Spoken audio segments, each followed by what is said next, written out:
Let's all laugh at the sugars. Part 4. Hello everybody, I'm HG Tudor, and it is the end of the year, and I thought, well, let's round matters off with a bit of entertainment by having a good old laugh at those dim-witted sugar lumps. Not too many actually frequent my channel. The reason being is that I tend to use words of more than one syllable, which confuses them. The communal brain cell that they have needs to be passed around between them to make sense as they attempt to bully people on the internet. And as a consequence of the fact that I use long words, speak in well-constructed sentences, and talk about narcissism, leaves them very much confused, bleeding from their ears and with a headache as they struggle to fathom what it is that I'm actually explaining. Unfortunately, a small number do get through, but it just provides us with entertainment about the way that they behave and, of course, just seeks to emphasize the ridiculousness of the way that they carry on. Accordingly, I would invite you now to discard any liquid that might be near you so that you don't end up splattering it all over your screen or laptop. Remove and swallow any foodstuffs and don't replace them in order to avoid choking, and instead settle back and listen to the stentorian tones of your glorious narrator as we dive in and laugh at the sugars. And here we have our first sugars. First up is Kelly Antoinette, who poses the question, why are you so desperately, obsessively jealous of this woman? Once again, Kelly Antoinette giving me another opportunity to explain that she means envious. I'm not jealous of Harry's wife. You see, envy is where you're envious of what somebody else has. Jealous is jealousy of losing something. So, for example, to assist you with that, a person might say, I'm envious of my neighbour's new car. It's newer, more powerful, more expensive than mine. With regard to jealousy, an individual would say, I'm jealous of my girlfriend, i.e., he's frightened of losing her, or I'm jealous of my power. The dictator is jealous of his power. He's fearful of losing it. But I wouldn't expect a dimwit such as Kelly Antoinette to understand that, because she's so much focused on failing to understand that I'm actually talking about narcissism and the fact that this is a channel about narcissism and that there are 3,500 videos about narcissism, a proportion of which are dedicated to Harry's wife. It's not an obsession. It's talking about narcissism. If you were to level any accusation at me, it might be to suggest that I'm obsessed with talking about narcissism. I'm not, but I could understand that has greater force than the usual bleat from the sheep-like sugar lumps of, yeah, I'm obsessed with her. I'm not. I talk about lots of different people, lots of different things about narcissism, and in actual fact, I deal with lots of different things which have nothing to do with narcissism as well, because of what I do professionally. But of course, I wouldn't expect any of these hard-of-understanding epsilon semi-morons to actually apply some logic and evidence. Jose Diaz pops up now. Leave them alone. Standard sugar bleat detected. The same thing was said about John Lennon and Yoko Ono. Well, think that through, Jose Diaz. Try and get those 6 or 7 brain cells working overtime and think about why people said that about Lennon and Ono. It's their relationship, not ours, and that's the bottom line. Well, you're right about that, Jose, but the point is this. Harry's wife wants to tell us about their love story. I don't want to hear about it, but it's put out there, and therefore it's worth commenting upon because of the dynamic of narcissism. Does Mrs. Miggins put out a video about her love affair? No. Does John Smith down the road at number 27 Acacia Avenue decide that everybody needs to know about his story? No. So the fact is, Jose, what you ought to understand is that because she's a narcissist, and what she does is talk about herself repeatedly, that means she's fair game for us to comment upon her, and particularly because of the way that she behaves. He continues, if they left the UK because of harassment, the comments below are a good example of why they left. They didn't leave because of harassment. They left because Harry's wife was unable to control the royal family, the British public, and the media.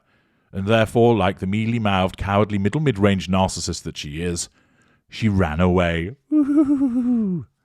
She asserted control by withdrawal, so she got what she needed.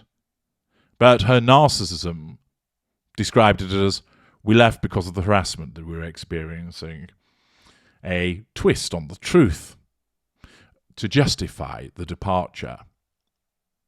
It's similar to when a narcissist sees their ex, and the ex, having been tutored by the excellent H.G. Tudor, doesn't react and just walks straight past them, crossing the road and ignoring them. Boom. Substantial wounding delivered. But in the world of the narcissist, although he might call out, "Hey, Rosalie," and get no response, thus being wounded again, he is then forced to smear by saying to somebody, "I saw Rosalie. She's clearly scared of me. She just ran away and didn't speak to me. Silly girl." And the person that he's talking to agrees. That allows him the subconscious assertion of control indirectly. She wasn't frightened of him. She knew not to respond to him. But remember, the narcissism can't accept that he's being ignored, and therefore it tells the narcissist, "Oh, look at her. She ran away from you because she's frightened of you." It's the same sort of delusion whereby Harry's wife thinks that every man wants to slip her a crippler and that every woman wants to be like her. But which sugar do we have next? It's Lizzie B Kennedy. If she's boring, why do you psycho chavs spend all your lives talking about her? Well, once again, we see the inability of the sugar to go to the evidence. We don't spend all our lives talking about her. We talk about many other things besides her. But of course, in the typical black and white mind of the sugar, you immediately go for spend all your life talking about her when that's patently incorrect. Also, the typical sugar behaviour of labelling people psycho chavs. Well, yes, I'm a psychopath, so you could level psycho at me, but not at my viewership. And I'm not a chav. I'm a refined, urbane, talented gentleman. But Lizzie B Kennedy, you do what you, the sugars, do. Namely, complain about Harry's wife being judged and saying you don't know her, and then go on judge everybody else that you don't know yourselves. Who's next? Well, lo and behold, it's Lenny M. I would advise you at this juncture, valuable viewers, to ensure that your sides are well stitched, because they may well split as a consequence of laughing at this nonsense. The fact that Harry's wife is too good for the likes of that awful family, if you say so, Lenny. Educated? Didn't do her much good, though. Articulate? Are you fucking kidding? Self-made? Ha! She pounced off her dad, pounced off Trevor Engelson, and pounces off Prince Harry. Where's she self-made? Totally modern. Really? And socially active. Well, she was to an extent, but not for the reasons you think that she was, purely because her narcissism drove her to be. Even before meeting Harry. Well, she received an education, but I wouldn't say she's educated. The woman doesn't know the difference between visceral and guttural. She doesn't understand the difference between archetype and stereotype. She doesn't understand what equity means. She comes out with phrases such as sitting in your authenticity. That's not somebody who's educated, and it's not somebody who's articulate either. She's not self-made. She's had to rely on other people all of her life. They went on to represent the Crown brilliantly in Australia and Southern Africa. Yeah, I'm sure the Australians thought it was brilliant when she threw tea over somebody and demanded the entirety of the governor's house. Yeah, that was really brilliantly representing the Crown. And in South Africa, of course, nobody asked me if I was okay. Not since Diana has anyone come close. Oh, wake up, you fucking arse-licking turd. Compared to the mannequin Kate... You mean Kate, who's empathic, who's naturally magnetic, that lots of people really like, apart from you sugars, because you can't stand the fact that she's decent and natural. Even when she reads from a card, which is all the time, it's hard to listen. No, it's not. Yet just standing there looking so good, the British love her. Just like the don't complain, don't explain queen. And here comes the new king, head of the Church of England, no less, out of a life of open adultery. And he's made his strumpet a queen. The British have accepted that and curtsy to her. It's hard to believe. Well, do you know why that is, Lenny? I'll help you with this. The fact is that Camilla received a ton of shit when she first came on the scene. Many people did not like her because of the fact that she was sucking the royal penis whilst he was married to Diana, and Diana was immensely popular. And Camilla faced a ton of shit, an absolute ton load of shit, far more than actually Harry's wife gets. But she put her head down, and her narcissism recognised the appropriate way to deal with this was to bolt on.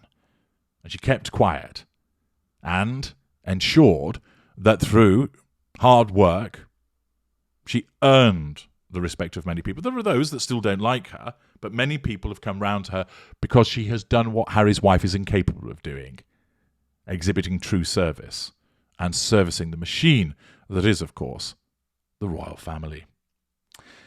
Harry's wife's incapable of that, you see, Lenny, but you can come out with this propaganda, which, apart from the fact that you don't appear to have made any spelling mistakes, would suggest that you have been tanning the scotch.